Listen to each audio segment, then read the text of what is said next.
Well, Kevin Donnelly, great to have you on. Thank you for participating in this series of conversations.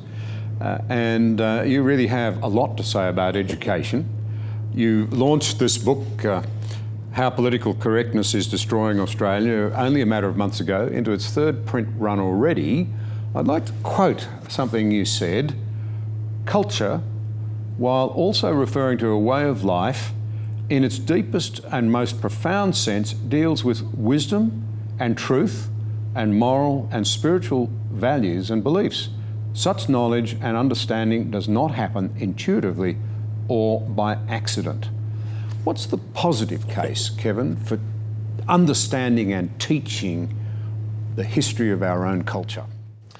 When you say our culture, obviously we're in Australia. So Australia, our history, our literature, art, music is vital. But also we're part of Western civilisation. So apart from the Aborigines, who are the indigenous people, the Europeans, the English, whether they're German, French, Greek, whatever, go back to Europe and the UK, United Kingdom. When I talk about culture, what I'm referring to is Western culture.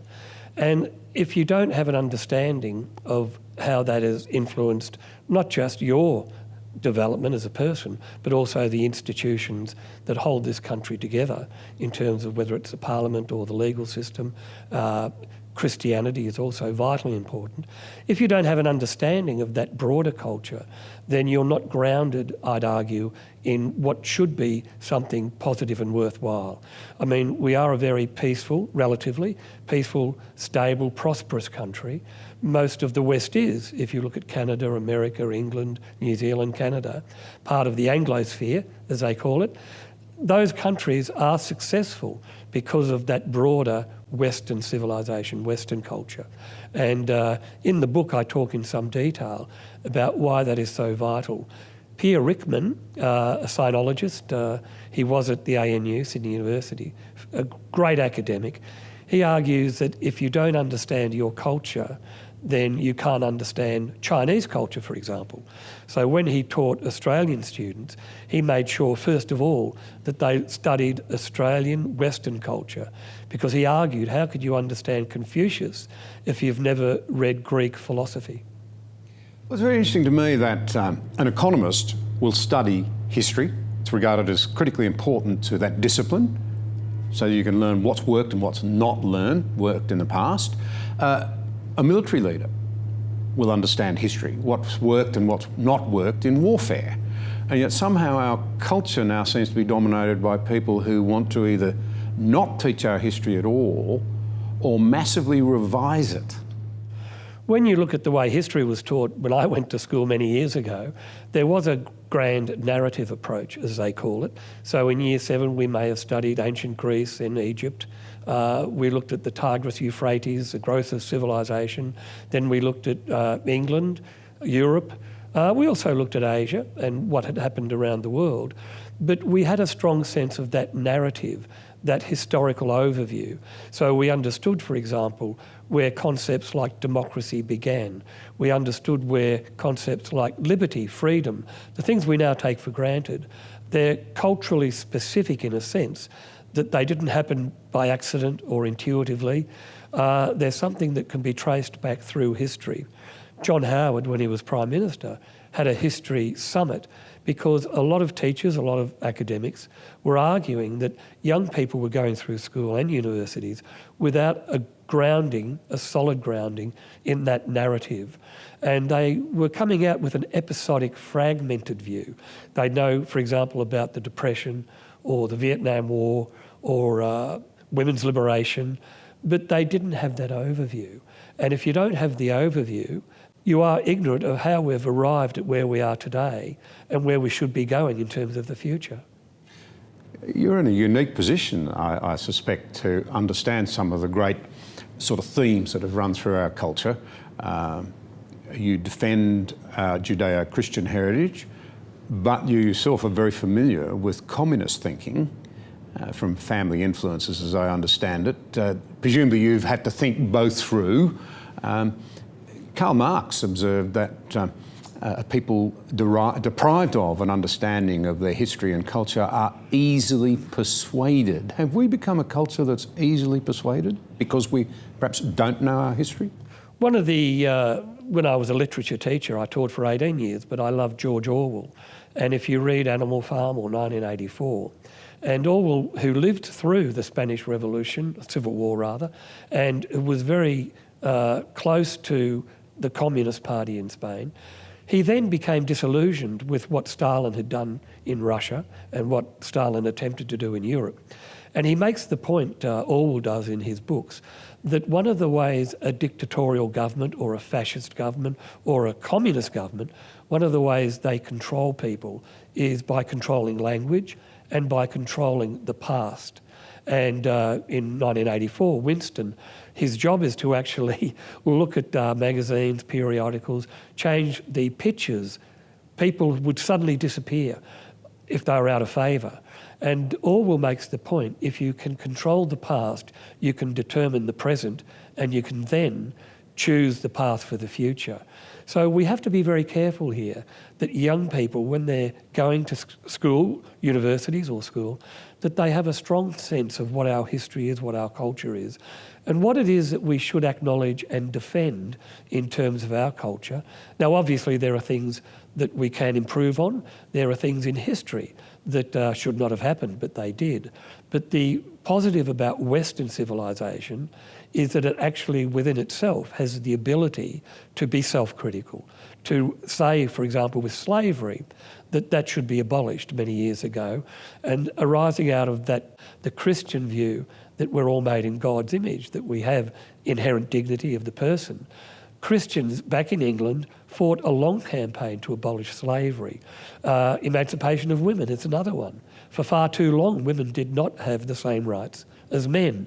But unlike places like Saudi Arabia, if you look at Islam, for example, in Western civilization, because of Christianity, we addressed that issue, and we now are a lot better in terms of equality of women, equality of all people. So I'd argue young people should have a stronger sense of that narrative, because there is so much that we need to be aware of in terms of defending where we are going, not just as a nation, but looking internationally in terms of the threat caused or imposed by Islamic fundamentalism, for example. You argue in your book, if I'm understanding it correctly, that for a long time the emphasis was on solid learning, understanding the facts, a classical education, if you like, whereas for the last 20 or 30 years it's been largely sort of skills and competency focused. Has that been part of the problem in your view? When I first started teaching during the mid-70s, there was a strong sense of, in English for example, that you would teach young students how to think, clear thinking we called it, and you would look at argument, whether it was rational, whether it was well argued in terms of the logic, whether it was proven in terms of the argument.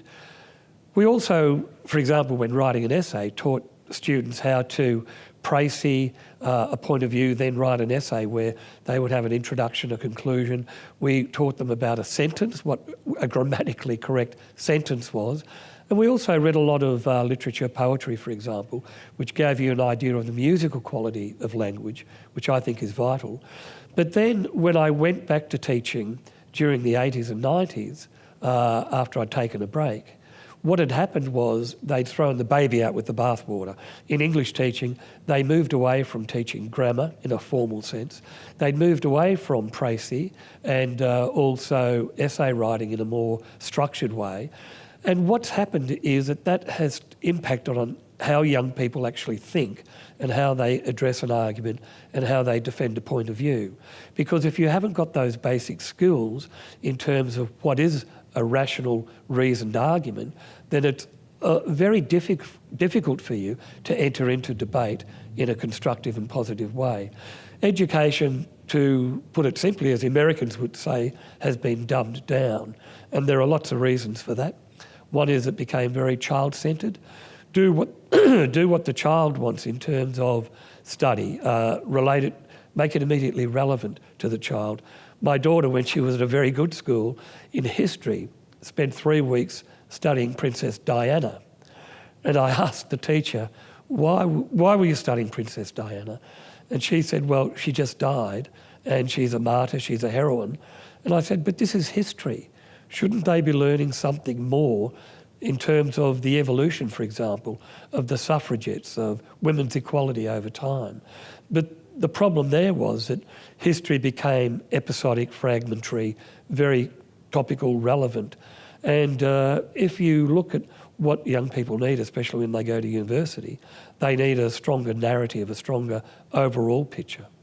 Interestingly, just on that, Thomas Sowell in the United States, in response to yet another initiative to encourage a stronger focus on the 3 R's, responded that perhaps the problem is not so much that little Johnny can't think, he probably can think, that he can't read, he can do his maths, The real problem is that he can't tell the difference between thinking and feeling. Is that what moral relativism has done to us?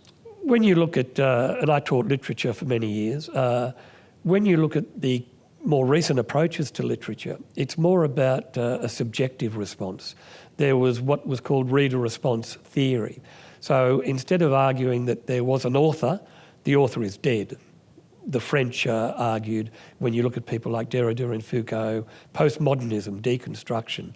So when you looked at literature, whether it was Shakespeare or Dickens or Orwell, there was no author as such. There was no inherent meaning in that literary text. It was all about being subjective, relative.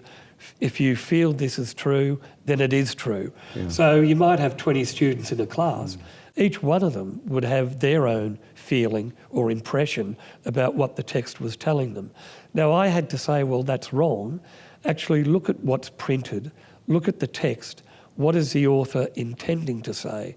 And, for example, if you look at Tess of the d'Urbervilles, which was a novel I taught in Year 12, the reality is that Hardy was saying the way Tess was treated was very unfair, wrong, because she had had an affair before she married, and that was held against her. Her husband walked out the next day, whereas he had told her he'd also had an affair. So it was a double standard. Now, what Hardy wanted to present there was that that was immoral, that was wrong. The problem now with a lot of the way they teach literature in English and history, the way subjects are now approached, because of deconstruction, postmodernism, theory, if you like, is that there is no right and wrong. It's a matter of what you feel. Except, of course, if it relates to the environment, sustainability, global warming, Indigenous affairs, gender theory, then the left will always say, we are correct, you must think this. Yes, that's an interesting reflection, because you do see that a lot in modernity, the insistence that there are no rights and wrongs, there are no absolutes, unless you touch one of the darlings of the moment, in which case it emerges that there are ironclad absolutes, but often they won't engage in a reasoned debate about them. This is this problem of feeling rather than thinking, of emotion rather than reason. It seems to strike at the very heart of our capacity in our cultures to derive soundly reason-based policies in the face of the great problems that confront us. Cardinal Ratzinger, who became Pope Benedict, wrote a very good book some years ago now, and he talks about this very problem of relativism, of subjectivism, and the impact of theory, whether it's postmodernism or deconstruction, whatever it might be, neo-Marxism. And he argued the greatest concern that he had is that it was undermining not just Christianity in terms of the New Testament, what we're told about human dignity, for example, or about morality, about spiritual transcendence. He argued, in fact, it was undermining the very substance of the Enlightenment in terms of rationality and reason.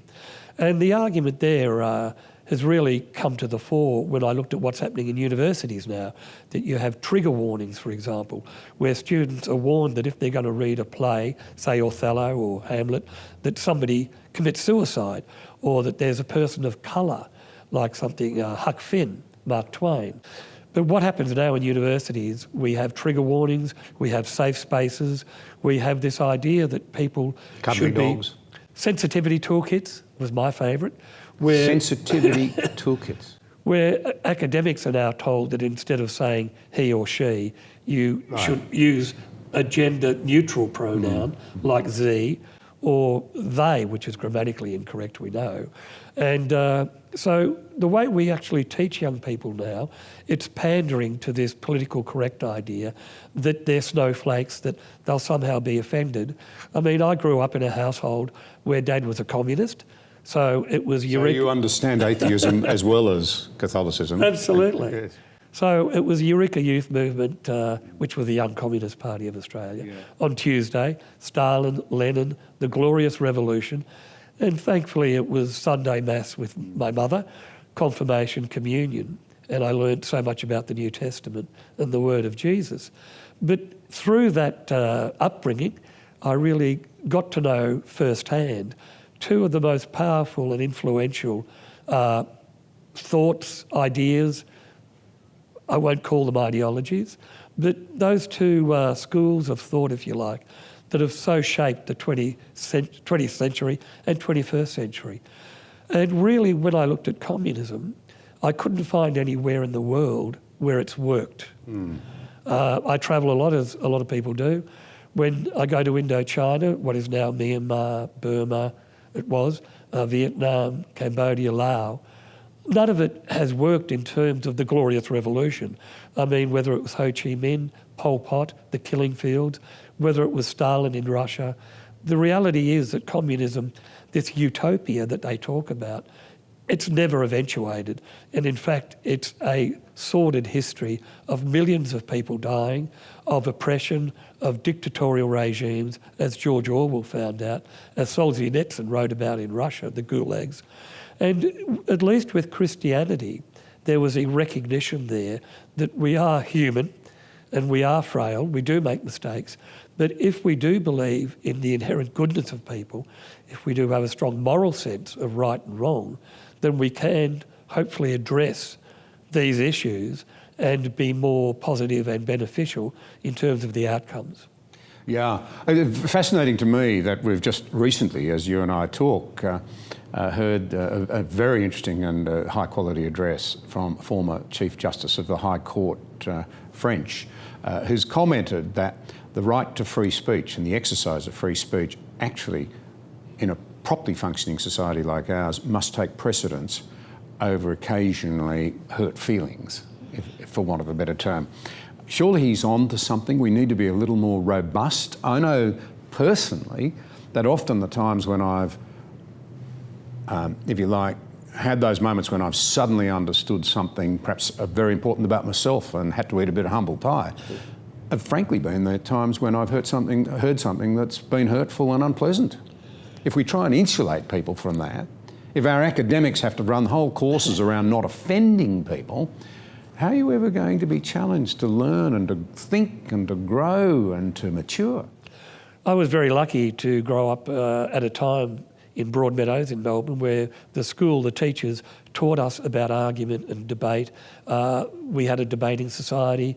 When we read a text or studied history or geography, whatever it might be, we were always given a broad view, and if there were opposing views, we were given those. And what we were taught was that it wasn't a matter of saying, this is what I feel, this is what I think. It was a matter of looking at the argument, looking at the evidence and weighing things in terms of what is proven to be true or what is most beneficial. Now, I think we're losing that.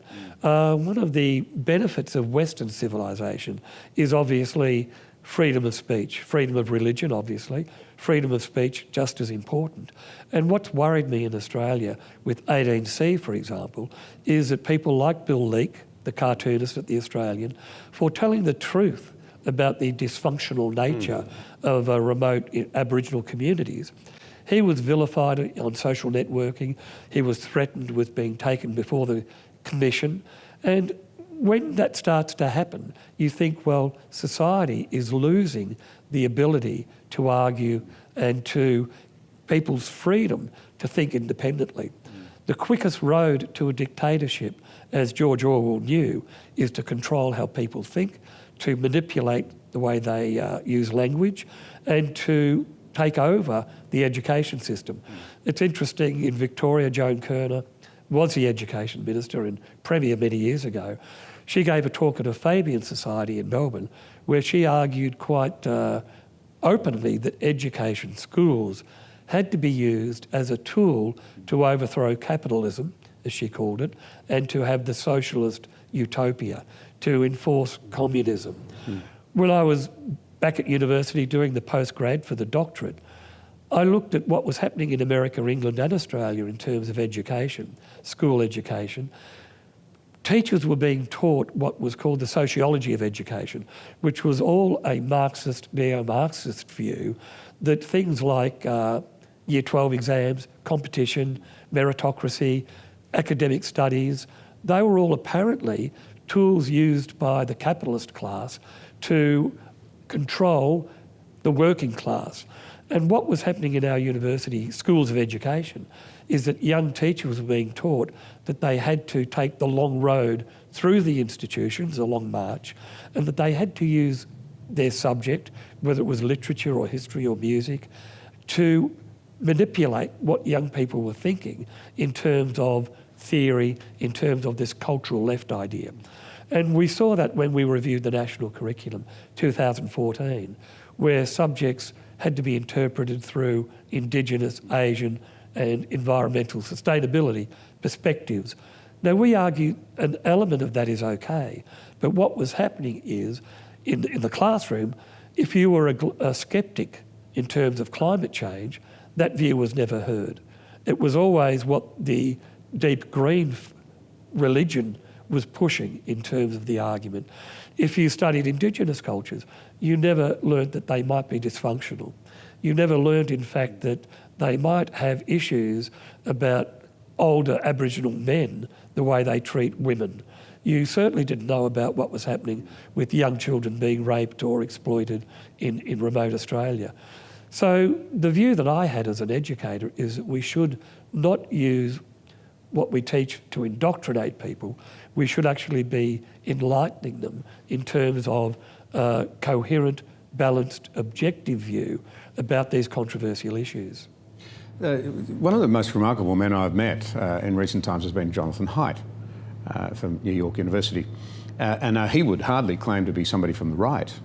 But he makes the point, in fact he's done the research that shows that overwhelmingly on campuses in America, and the same applies in Australia now, people of centre-right perspectives are basically missing in academia. It's all centre-left or left of centre. And that one of the great problems that arises out of that is that we do our young people a great disservice. Their ideas are not challenged. And he, I think, would make the point, I don't think I'm putting words into his mouth, that he's heard young people express views with which he agrees, but they can't defend them. They don't know why they believe it. They haven't heard the opposing view. They've not learnt, in other words, to think. Are we actually perpetrating some terrible damage on our kids by making them the victims of our own adult culture wars, do you think? What's happened in universities, but also I'd say in Year 12, talking to students and also tutors and some teachers, is a crime in a sense that young people are being forced into this politically correct mould in how they should respond to what they're studying. And if they don't respond in the right way, they often lose marks or are criticised by the lecturer or the teacher. And even worse, intelligent young people I talk to say, well, they've learnt to give back to the lecturer or the teacher what they want. And so they have really treated it as a game. Yeah. It's intellectually dishonest and it's terribly sad that we've come to this, because the whole point of education should be to enlighten people, to help them to be rational, to be reasoned, to be able to weigh emotion as well as reason, to see the truth in things, hopefully as whether it's... But as we said, you're not meant to believe in truth anymore unless it happens to be the darling of the moment. Exactly right. I mean, Matthew Arnold, Culture and Anarchy, he talks about what education should be about, and it should be about truth and wisdom and rationality. Cardinal Newman, the idea of a university, embodied that idea of the Enlightenment. What's happened now is that we've lost that. And young people who are going through university, for example, are learning that unless they conform to the politically correct orthodoxy, then they will suffer. And not only are they not given the alternative view in terms of being able to get a balanced view of things, but they're also being forced to give back what they often don't believe in, and that is intellectual dishonesty.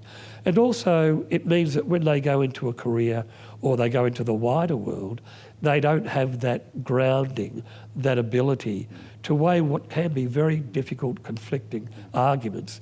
And often it becomes a debate which is superficial, or I feel this is true, therefore it is.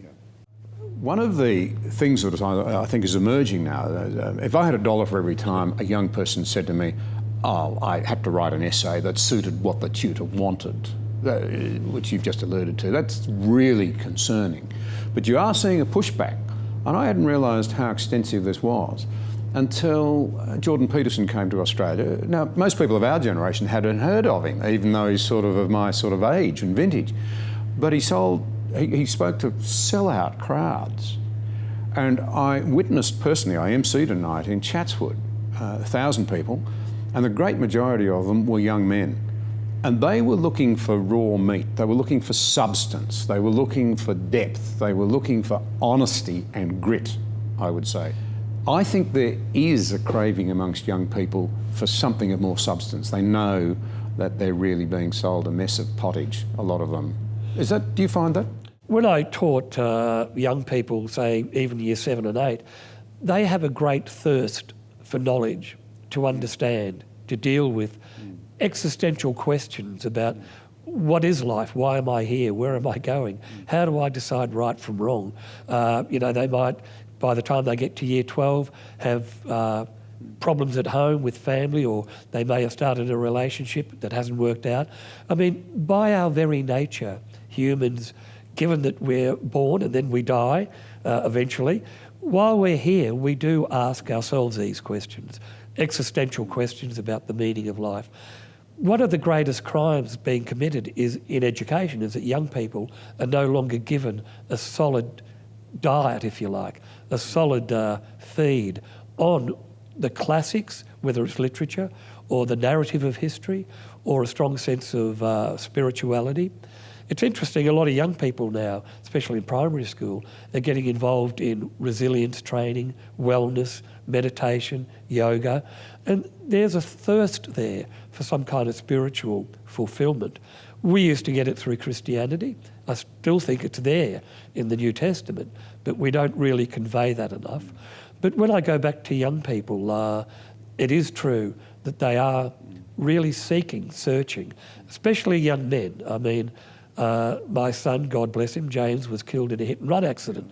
And with his friends, he was only 19, with his friends, mainly boys, when we went down to the farm where we buried James, there were about 20 of these young men, and I've kept up with them over the years. And what they often say to me is, Kevin, how do we understand why somebody would die so young? How can we address this loss, this emptiness in our own lives, because James is no longer there? And so you do begin to find young people wanting a sense of not just argument and debate, but also a spiritual sense.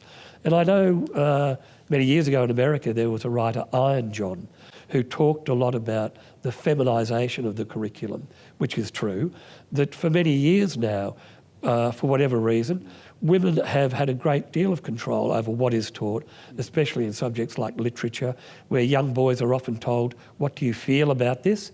How do you respond to this emotionally? But young boys often don't want that. They want a more structured, disciplined approach.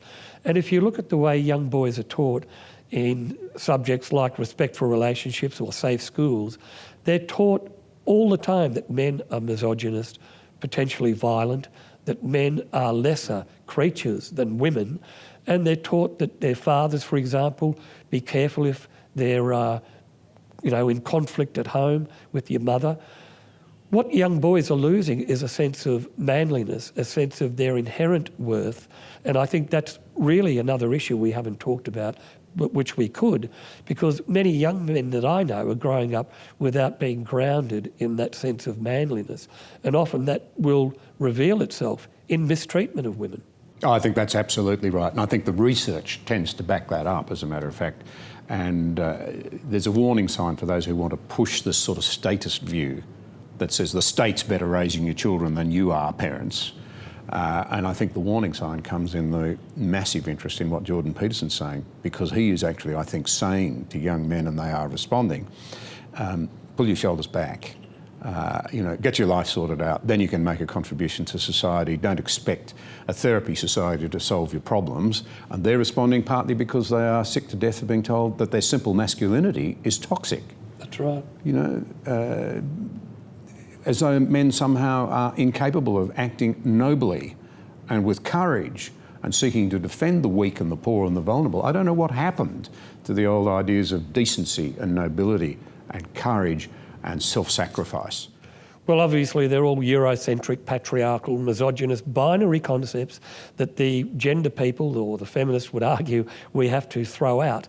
But often what happens with the cultural left, you throw the baby out with the bathwater, if I could use that expression, because what they've done is emasculated young men, and young men really respond to that often negatively.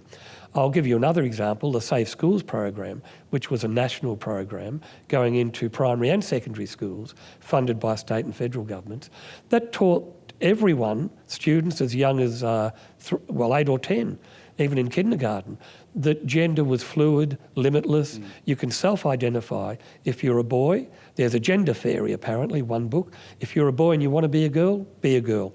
If you're a girl, the thing with the wand, you can be a boy.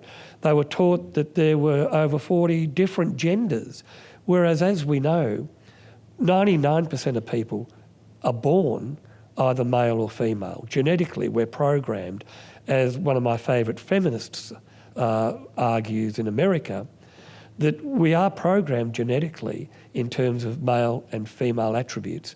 Now, that doesn't mean you're unequal. You can actually be equal but different.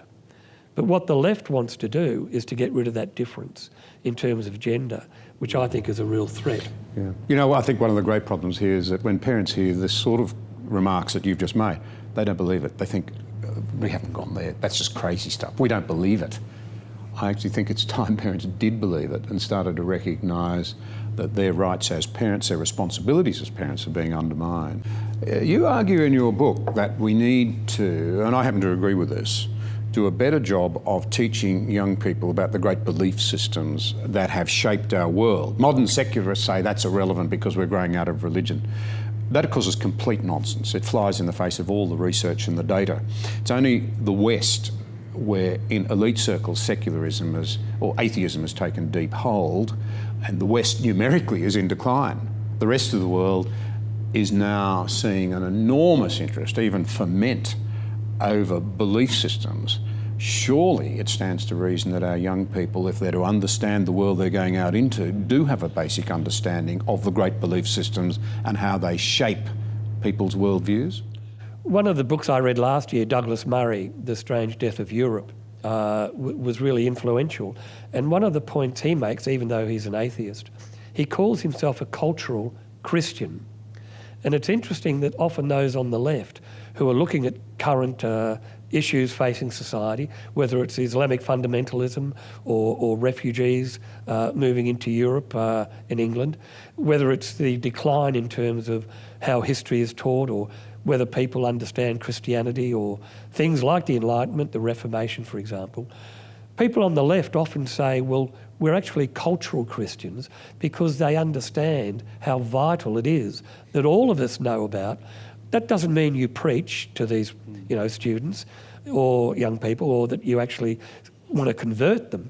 But if you don't understand Christianity in terms of its central importance in who we are, where we've come from, and where hopefully we're going, then you've lost the major part of the narrative.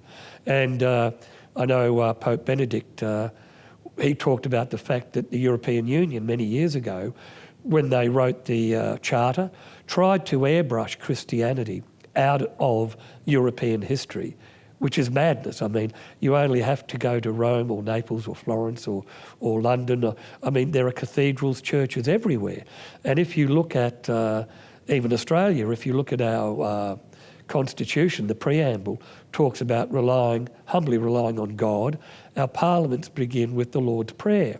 But it is a fact that religion, whether we know it or not, underpins Western civilization. The American Declaration talks about life, liberty, pursuit of happiness, but they're God-given rights.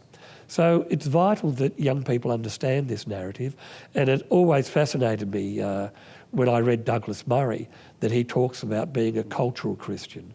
Now, I'd suggest that Christianity, if we don't have an understanding of how it's contributed and continues to contribute to society, we're losing that narrative. I mean, I write a lot about the impact of Christianity in education or health. Over 40-50% of our charitable, health, education, social welfare groups in Australia, organisations, are either Christian in origin or Christian managed and owned. So Christianity has a powerful influence, an ongoing influence. Now, that is vital. It was a great shame in Victoria, for example, that they've cut back on teaching the school chaplaincy program and getting rid of religious instruction in the school day, whereas they're very happy to mandate safe schools. So at the same time young people are learning about radical gender theory, they're being denied any knowledge of Christianity. Now that, I would argue, if parents realised what is actually happening, they'd be up in arms. Some of the people I know and respect most are committed atheists who have really thought the issues through. But I think they've, a couple of them I can think of, have left themselves open to a very interesting little problem. They're saying that Christianity made the West and its freedoms and its great traditions and its quest for knowledge and better outcomes and science and health. And there are atheists who acknowledge all of that, as you've just alluded to. And they're saying that we've lost our way, we need to return to those Christian underpinnings, but they don't actually believe that Christianity is true. So they're really saying we're built on sand and we ought to return to sand. It's an interesting proposition to hold. But nonetheless, many of them would say we ought to objectively teach, as you and I might say, the great global belief system so that children might better understand the world they're going out into. How are we going to objectively teach in the classroom the great belief systems? It's the first point here I always make is that often critics, whether it's the Australian Education Union or academics who are atheists, they say there's no place for religion in government schools, for example. But in fact, when I did the curriculum review, I looked at all the legislation around the states and territories, and every state and territory in Australia, in terms of education, the legislation says you can teach about religion. So it's actually mandated there in terms of the legislation. The next step is, well, what do you teach if you teach religion? My view is religions of the world is good. If you look at Buddhism, Confucianism, Islam, Christianity, but you have to recognise that we are a Western liberal democracy. We are underpinned by Christianity, the New Testament in particular. So I think that should be our priority. People often don't want me to say that, but I think it's just accepting the reality. Also, I'm a bit more positive now. I think there are small fires starting around Australia because the nature of humanity, we search for meaning. We really do want a sense. Each person wants to understand these great questions about how do they define themselves, how do they relate to others, what is love, what is hate, elemental emotions and feelings.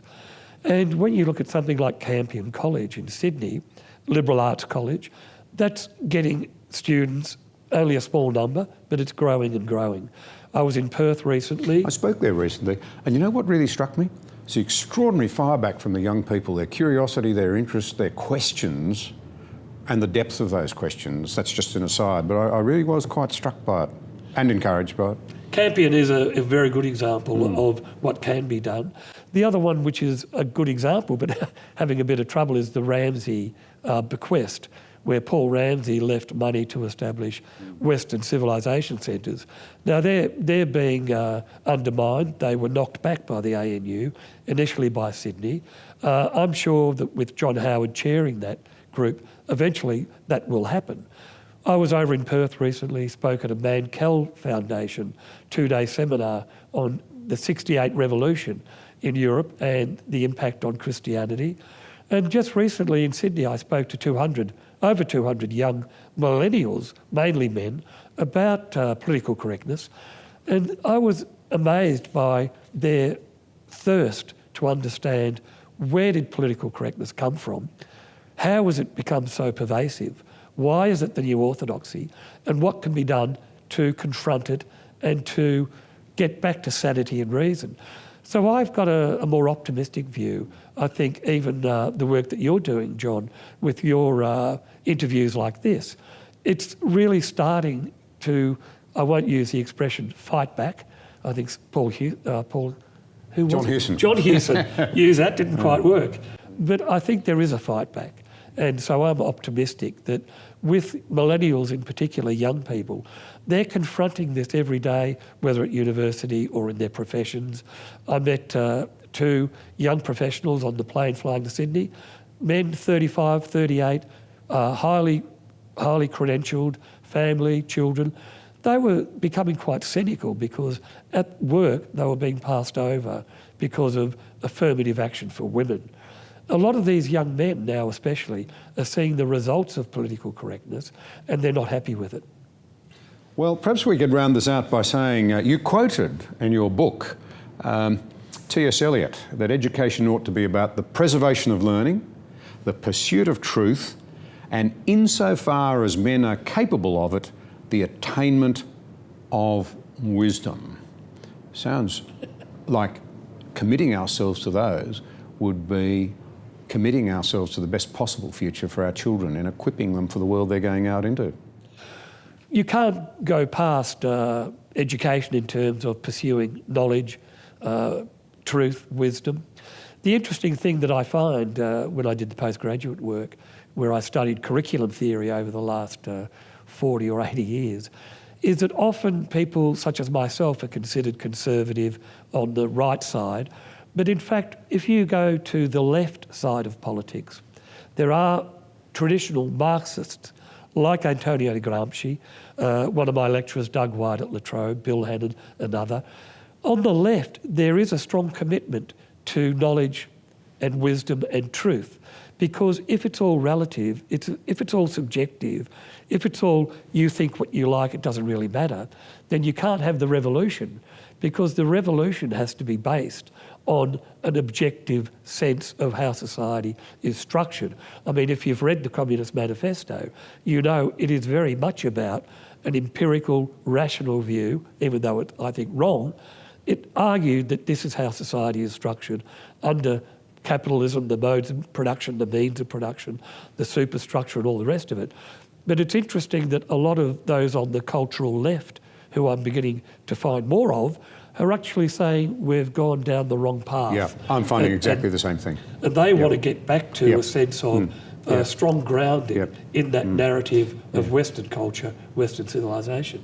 So let's rediscover the adage falsely attributed to Voltaire, but in summary of his views, I may disagree with you, but I respect you enough to recognise that I should defend to the death your right to say it. And let's argue over the substance, not attack one another.